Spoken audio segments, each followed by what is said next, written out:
Deus me deu um tema em Josué, no capítulo de número 24, bem conhecido.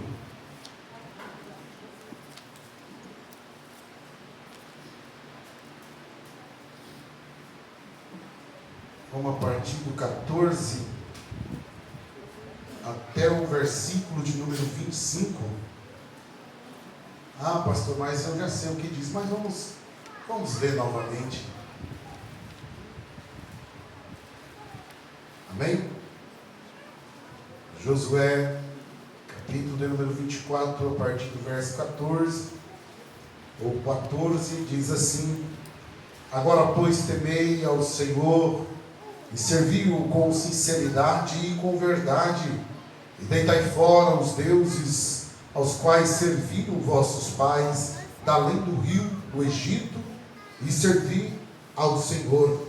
Porém, se vos parecer mal aos vossos olhos servir ao Senhor, escolhei hoje a quem servais, se os deuses a quem serviram vossos pais, que está da além do rio, ou os deuses dos amorreus, cuja terra habitais. Porém eu e a minha casa serviremos ao Senhor. Então respondeu o povo e disse: Nunca nos aconteça que deixemos o Senhor para servir outros deuses, porque o Senhor é o nosso Deus, Ele é o que nos fez subir, a nós e aos nossos pais da terra do Egito, da casa da servidão. É o que tem feito estes grandes sinais aos nossos olhos, e nos guardou por todo o caminho que andamos entre todo o povo, pelo meio dos quais passamos. O Senhor expeliu de diante de nós a todas estas gentes, até o amorreu, morador da terra. Também nós serviremos ao Senhor, porquanto é nosso Deus. Então Josué disse ao povo: Não podereis servir ao Senhor, porquanto é Deus santo, é Deus zeloso, que não perdoará as vossas transgressões e nem os vossos pecados. Se deixardes o Senhor e servirdes os deuses estranhos, então se tornará e vos fará mal e vos consumirá depois de vos fazer bem. Então disse o povo a Josué: Não, antes ao Senhor serviremos. E Josué disse ao povo: Sois testemunha contra vós mesmo de que vós escolheste o Senhor para o servir. E disseram: Somos testemunha. Agora, pois, deita fora os deuses estranhos que há no meio de vós, e inclinai o vosso coração ao Senhor, Deus de Israel. E disse o povo a Josué: Serviremos ao Senhor nosso Deus e obedeceremos a sua voz. Assim fez Josué concerto naquele dia com o povo e lhe o pôs por estatuto e direito em Siquém. Amém? Podeis tomar o teu assento por bondade.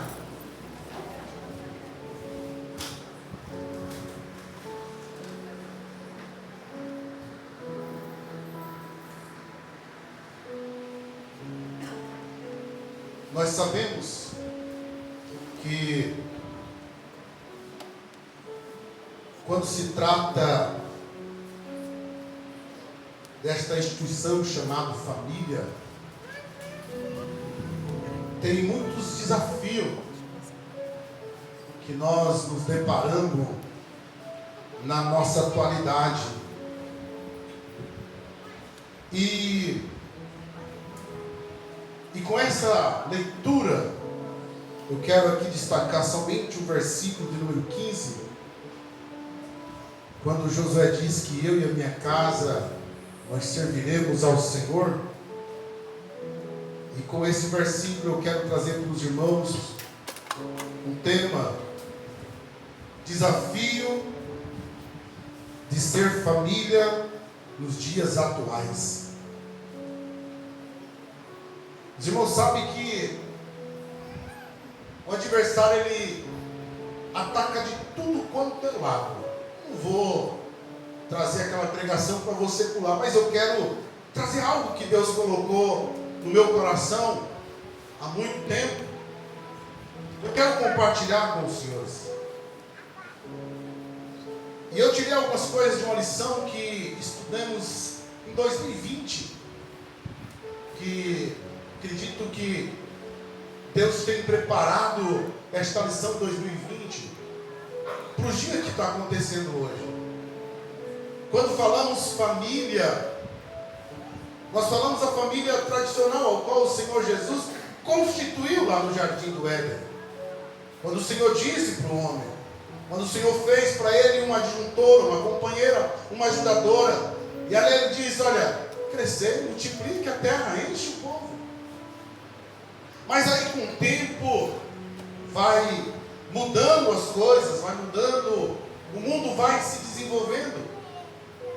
E aí começa a surgir uns grandes desafios de manter família. Os irmãos sabem que uma das primeiras coisas que Satanás ele usa para destruir uma família é no casamento.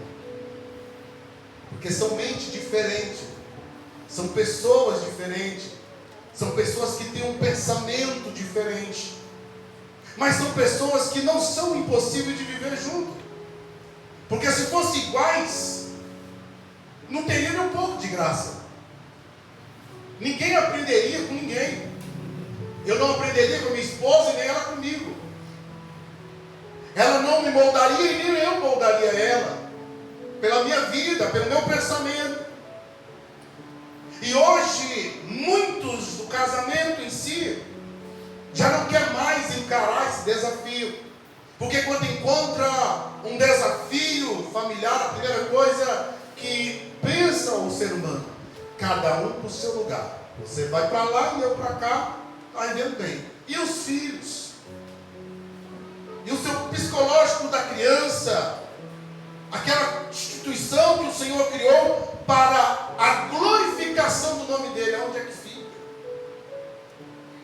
E eu quero trazer para os irmãos aqui, lá em 1 Coríntios, no capítulo de número 6, no versículo 12, Paulo escreve aos nossos irmãos ao Coríntios, dizendo assim, ó: todas as coisas me são lícitas, mas nem todas as coisas me convêm. Todas as coisas me são lícitas. Todas as coisas convêm e todas as coisas me são lícitas, mas eu não me deixarei dominar por nenhuma delas. Por que o Senhor está dizendo isso? O homem, ele não é obrigado a obedecer a Deus. O homem, ele não é obrigado a seguir os mandamentos de Deus. O homem, ele não é forçado a querer andar na regra da Bíblia. Não, mas pastor, não. O homem é de livre-arbítrio, ele que escolhe. Conforme Paulo diz aqui, está tudo aparente, está tudo à nossa frente, nós escolhemos. Podemos fazer? Pode. Podemos fazer? Pode, mas e aí? Tem consequência. Se eu for pela luz da palavra de Deus, eu posso fazer, mas não quero, porque eu sei que é errado. Eu posso agir de certa maneira, mas não quero, porque a palavra de Deus, ela me confronta que eu tenho que andar diferente. Olha o que diz ainda em Gálatas, capítulo número 5, verso 16, ele diz assim: digo, porém, andai em espírito e não cumprireis a concupiscência da carne. Em Colossenses capítulo 2, verso 8, diz ainda: tendes cuidado para que ninguém vos faça presa sua, por meio de filosofias e vã sutileza, segundo a tradição dos homens, segundo os rudimentos do mundo, e não segundo a Cristo. Mas pastor, hoje tem a família moderna, tem a família que eu sou casado, eu conheço um casal que eles são casados, já são senhores de idade, e cada um tem uma casa. O homem vive na casa dele e a mulher na dele, tem filhos. Aí eu perguntei, mas como é que funciona? Quando eu estou com saudade, eu vou lá na casa da minha esposa. E ela? Vem na minha. Mas por que não mora junto? Não, para não ter briga, não ter discussão. Que situação se torna isso? Se ambos não podem viver junto, se não pode viver junto, não existe amor. Se não existe amor, não existe uma união completa. Não existe. Mas aí a gente vai para aquela parte. Mas pastor, é que o senhor já é da antiguidade, já é velho, é da época de 79, né? Mas nós não podemos nos deixar ou seguir essas ordens e nos fazer presa fáceis a esses ensinamentos mundanos e diabólicos. Nós não podemos. Os irmãos sabem que outra hora eu disse que a porcentagem de divórcio no meio do mundo evangélico cresceu muito, porque ninguém, ou melhor dizendo, o homem em si, ele não quer superar os desafios. Eu vou dizer uma coisa para os irmãos, não está aqui não, mas eu vou dizer para os irmãos como é que hoje nós somos. Nós somos muito capitalistas. Precisamos de dinheiro, precisamos. Mas também nós somos muito amantes de nós mesmos. Nosso próprio eu. Nosso próprio eu. Hoje eu ouvi a nossa irmã dizer que gosta de dizer para os filhos ou para as irmãs: ei, eu te amo. Tem uma chance, eu te amo. Eu conversando com o nosso irmão Otávio ontem, ele disse assim: pastor, quando nós éramos pequenos, o senhor contando certa vez no púlpito, quando nós éramos pequenos, nós não tínhamos dinheiro, não tinha riqueza, não tinha televisão, não tinha nada. Eu falei: sério. Mas nós tínhamos muito mais amor do que a família atual de hoje. Nós conhecíamos os nossos irmãos. Muitas vezes só no olhar do pai e da mãe nós sabíamos o que ele queria. E hoje, querido, vivemos numa situação, em um século onde o pai não conhece o filho não conhece o pai, o esposo não conhece a esposa e nem a esposa conhece o esposo. E isso é um dos grandes desafios que hoje acontece. Porque cada um, olha, se eu estou bem, né? Como diz o nosso irmão, não se importar com quem está mal do teu lado. Olha para o seu próprio umbigo e deixe quem está do teu lado, cada um se vira. Problema, né? Como diz o Paulo, problema é teu. E é totalmente errado. Olha só, o desafio da família na sociedade. Grande desafio da família nos dias atuais é de fazê-la viver dentro dos princípios da palavra de Deus, edificada na rocha que é Cristo. Uma batalha difícil e constante dos nossos tempos atuais.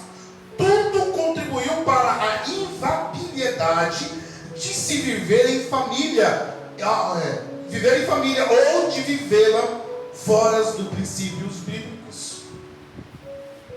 Vou dizer uma coisa para você. Hoje eu não vou falar só de pai, só de mãe, só de filhos. Não. Hoje é para todos nós.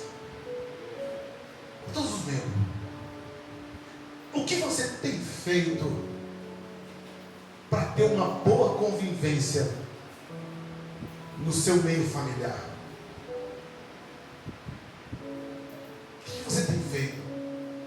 Você sabia que para viver em família, uma das coisas que eu tenho que tirar de mim é essa palavra eu.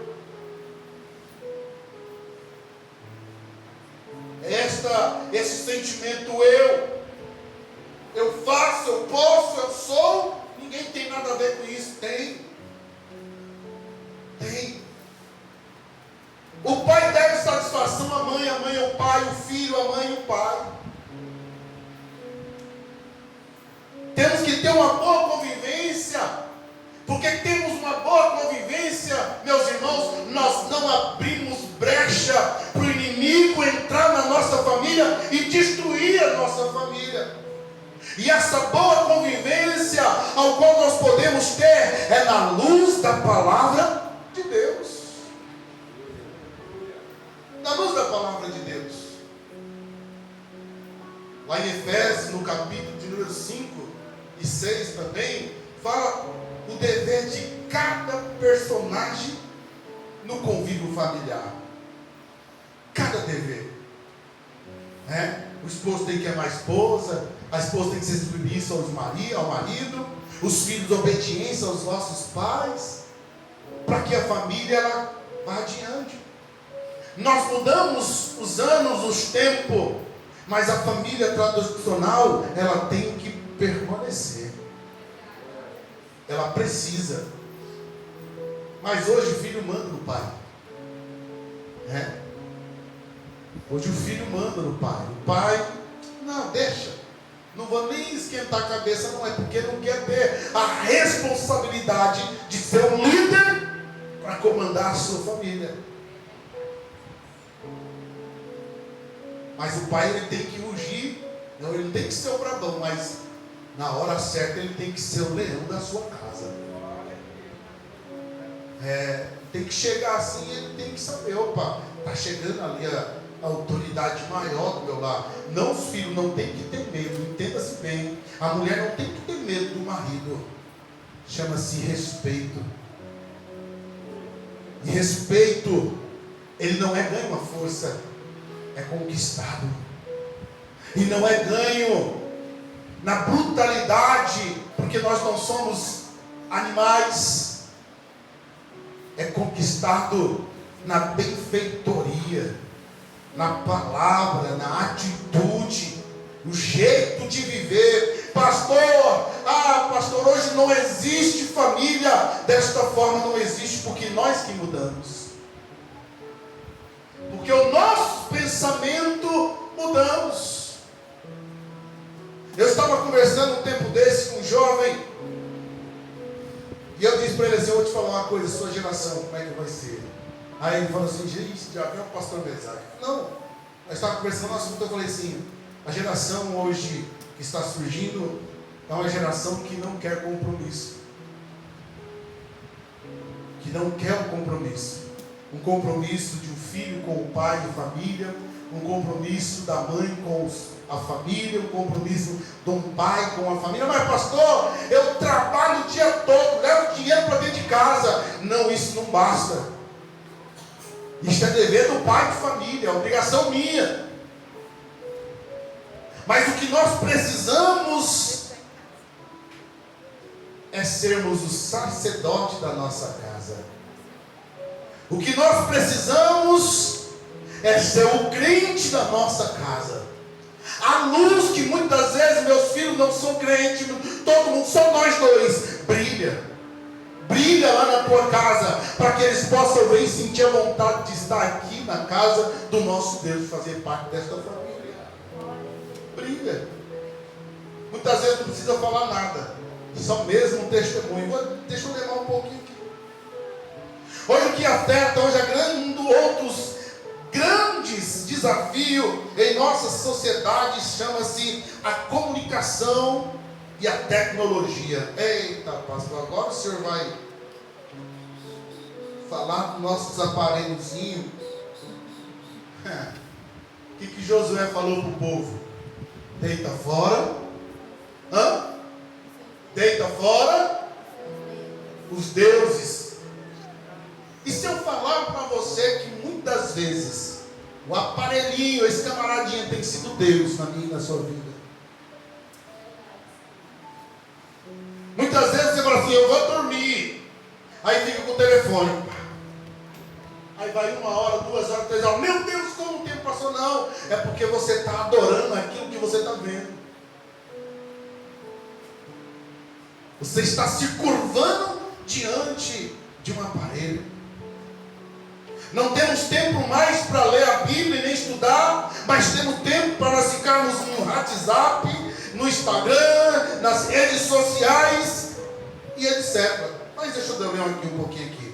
O desenvolvimento da comunicação trouxe para a sociedade muito benefício, sim, facilidade, Quem viveu no tempo em que as mensagens chegavam de correio, né, por Sedex, por Telex, vou escrever uma carta aqui, muitas vezes daí de São Paulo, daqui até São Paulo demorava muitas vezes 3, 4, até 7 dias, né? Até 7 dias, ou para certo lugar fora do mundo, do nosso próprio nação, meses.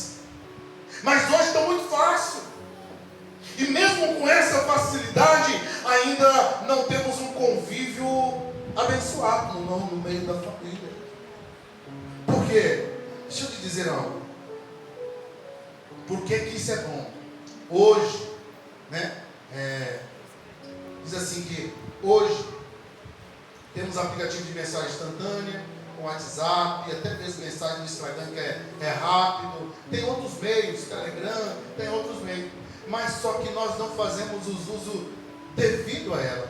Nós perdemos tempos, muitas vezes mandando mensagem para um amigo, uma mensagem de brincadeira, até mesmo tirando sarro, mas nós não temos tempo para pelo menos dizer para alguém que mora daqui 3.000 quilômetros: eu te amo, tá? Eu estou longe, mas você está no meu coração.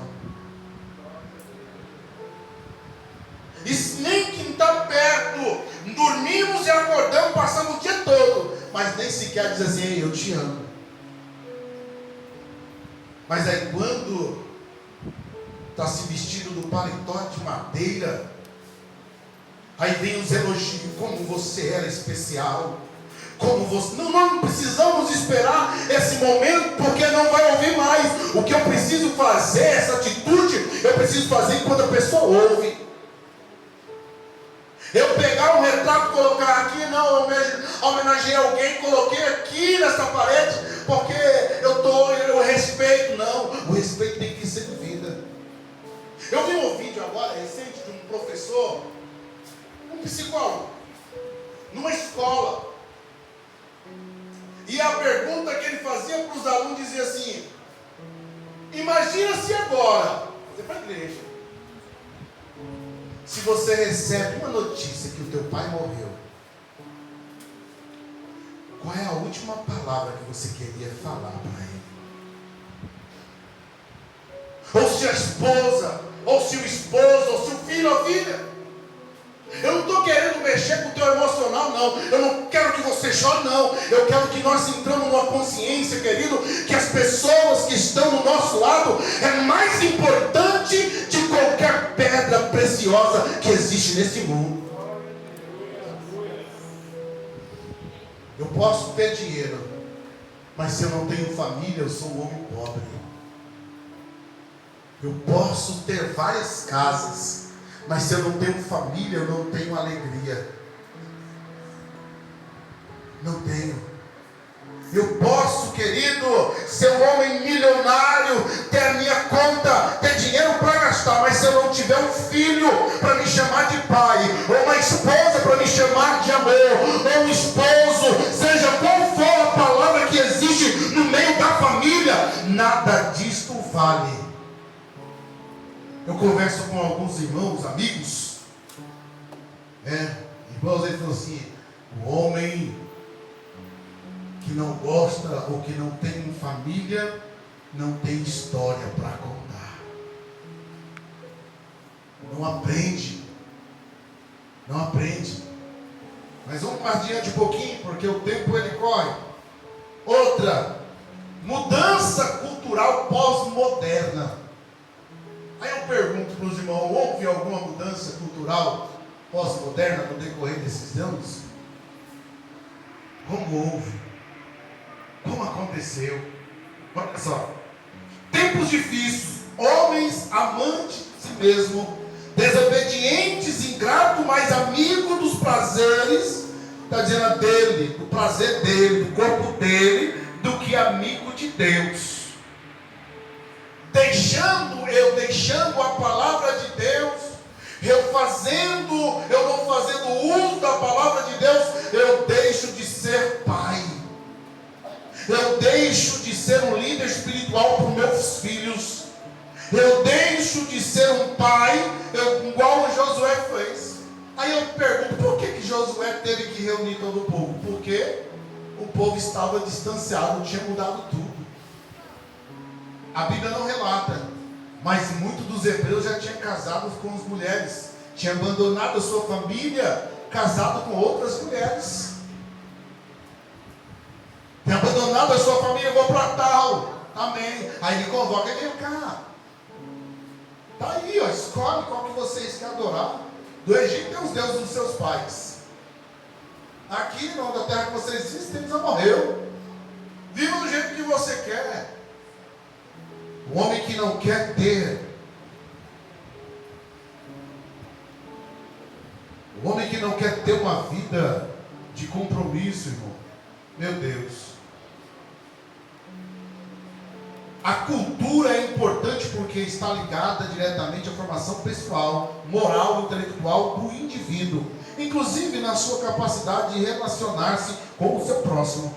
Como tudo nesta vida, a cultura também tem experimentado muitas alterações, fornecendo à sociedade novas regras, novas crenças, novos valores, novos padrões e costumes. Isso tem trazido preocupação na família da igreja. Ambas devem estar atentas à luz da palavra de Deus. Debaixo destaca algumas características desse movimento pós-moderno. Primeiro, ausência de valores. Tu já viu aquela mãe que quando o filho fala assim: senhora mãe, senhora, sua avó, não é assim que fala? Mas o teu filho está certo de chamar você de senhora. Seja a idade que você for, 20 e poucos anos, 30 e poucos, é senhora. E quando a gente chama alguém de senhor, não é sinônimo de velho, é respeito. É respeito. Senhor, rapaz, não, acaba com isso. Eu mexo com o ser humano.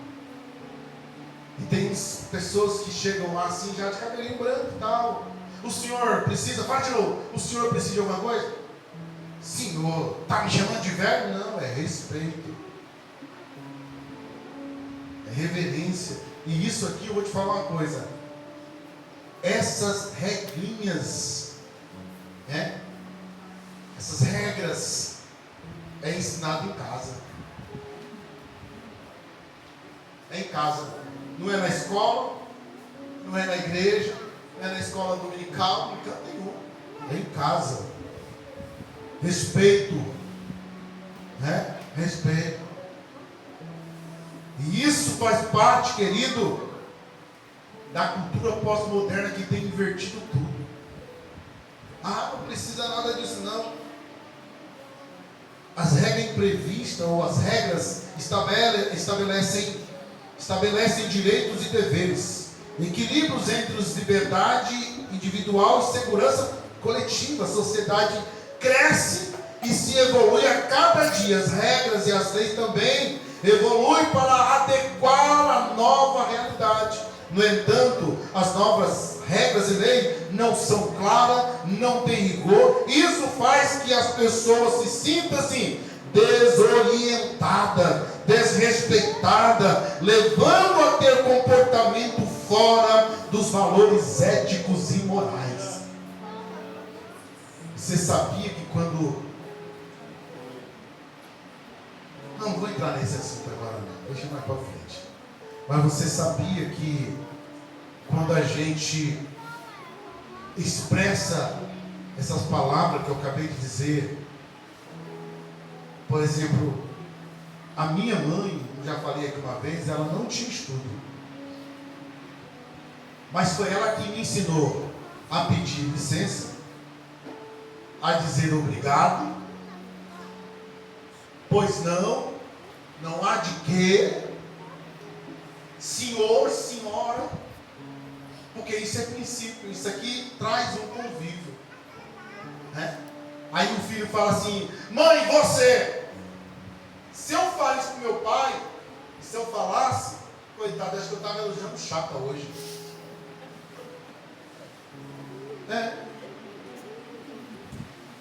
Vamos sem os dentes. Ah, pastor, isso é careta. Pastor, isso é carência, aí não tem nada a ver. Tem a ver. Porque quando a família tem regras, quando a família ela tem bom costume entre si, melhor dizendo, respeito a uma boa convivência. A uma boa convivência. Vou te dizer uma coisa. É correto o pai e a mãe dormir, os filhos ficar lá acordados e dormir a hora que quer? Fala aí, irmãos, tudo domingo. Vamos sair um pouquinho desse. Vamos quebrar um pouco a regra. Não é normal? Não. Pois é. Mas hoje acontece isso. Hoje acontece isso. O filho sair, nem sequer fala assim que hora que vai chegar e nem para onde vai. É normal isso? Não. Mas é dos tempos atuais. É dos tempos atuais. Eu estava contando para o irmão, não sei se foi para o irmão China ou foi para o irmão Deldeni, que eu falei assim, irmão Deldeni, eu só fui abençoado porque no dia que eu viajei, meu pai foi me ver e ele me diz assim, meu filho, que o seu caminho seja próspero e você vai debaixo da minha bênção. Mas antes de eu vir para cá, eu disse para ele, o que o senhor acha? Eu posso ir? Ele falou assim, vai, se der certo, amém, mas se não der certo, meu filho, você tem um pai aqui. Volta que meus braços estão sempre abertos. Ah, mas pastor, o senhor já era casado, o senhor pediu permissão? Peço permissão. Isso, as bênçãos de Deus, ela vai sendo sobre tanto a minha vida como na vida da minha família. Não é ser careta, é eu querer ser abençoado por Deus, porque honrar pai e mãe é bênção na certa. É na certa, essa não tem como errar. Vou dizer outra aqui para os irmãos. Individualismo, segundo o dicionário, individualismo é a tendência de quem pensa somente em si próprio. Egoísmo, egocentrismo. Pessoas são influenciadas pela mídia e publicidade a viver bem-estar individual, o lazer, o interesse pelo corpo, os valores individualistas, do sucesso pessoal e do dinheiro. Muitas pessoas afirmam a sua identidade por meio do consumo próprio.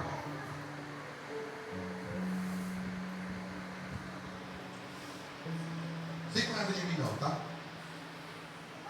Mas, marido, o dinheiro que você ganha não é só seu, é da sua esposa também, tá? Da sua família.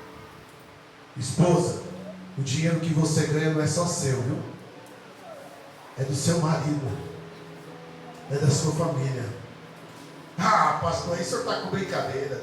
Eu tenho meus compromissos. Não, o meu maior compromisso que eu tenho é com a minha família.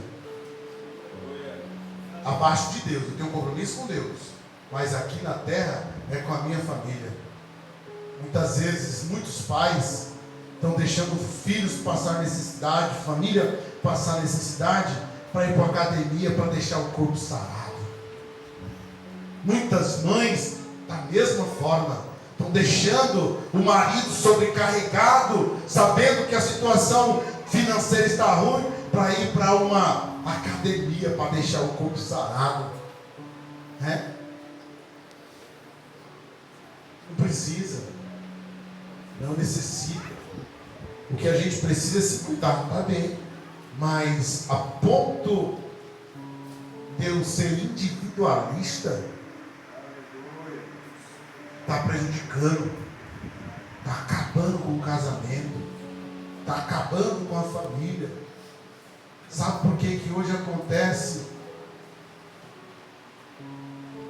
muita fatalidade no meio da família? O homem tira a própria vida, a mulher tira a própria vida, filhos, por causa do individualismo. Ah, o filho chegou, vai lá para o quarto. Chegou, não fala nem benção, nem banho, aí pensa, pai. Uma vez dessa eu disse para os meus filhos, nós somos irmãos? Não, pai, você é meu pai, então, volta a regrinha, benção pai, benção mãe. Que aqui ainda existe o antigo. E tem que ser.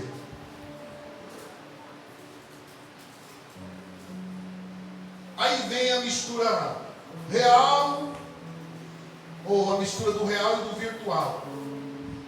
Vou tocar um pouquinho aqui em certo assunto. E eu vou te pedir, pai,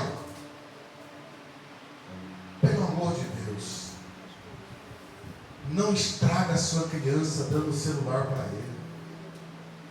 Eu imploro, não faça isso. Não deixe seus filhos menos de 15 anos, menos de 10 anos, ter acesso às redes sociais. Pastor, isso é errado. Erradíssimo. Você está acabando com a infância dele. Você está destruindo um caráter dele. Eu falo com propriedade. Eu ouvi um relato de uma mãe agora recente,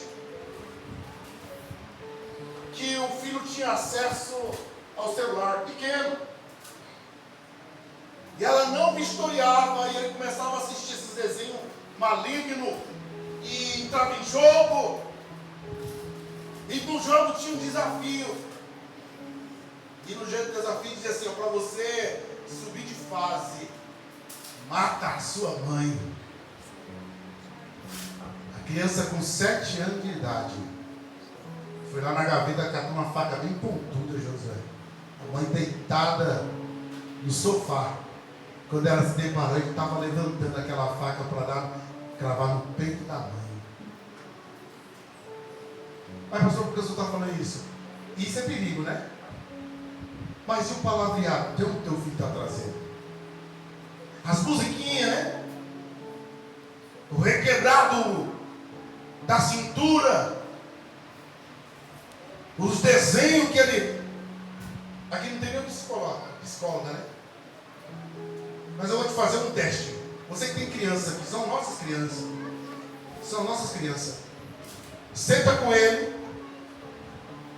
dê um caderno e um lápis. E fala para o teu filho: filho, faz um desenho para o papai.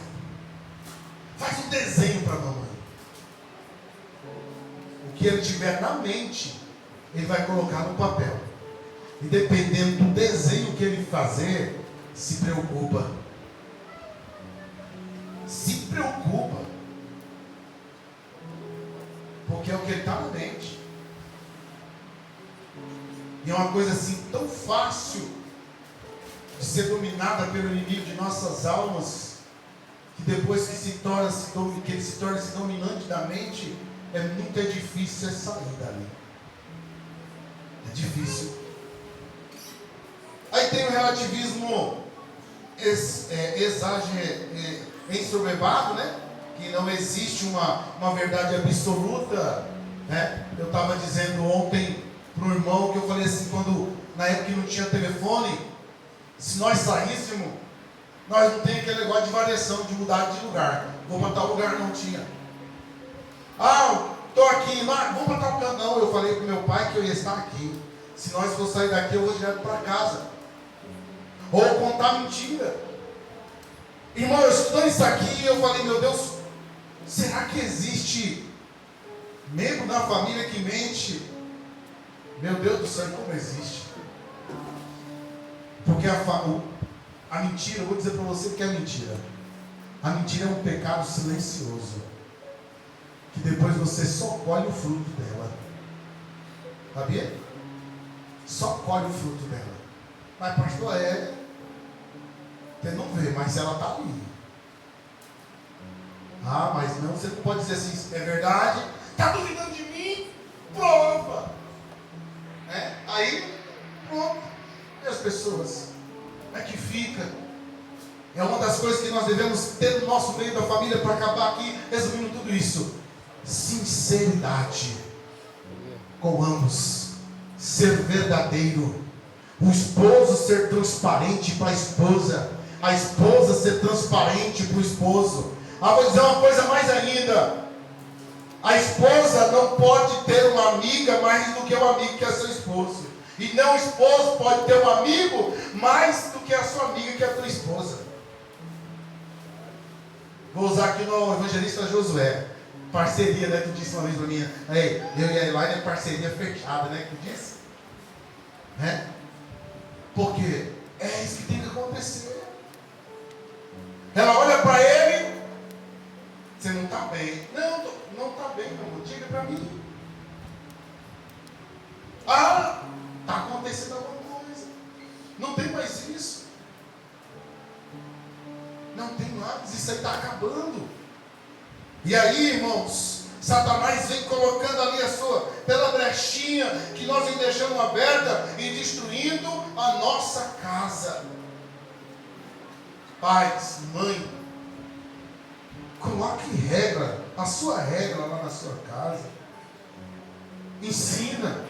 Meu pastor, meus filhos já são barbados, mas você não deixou de ser pai.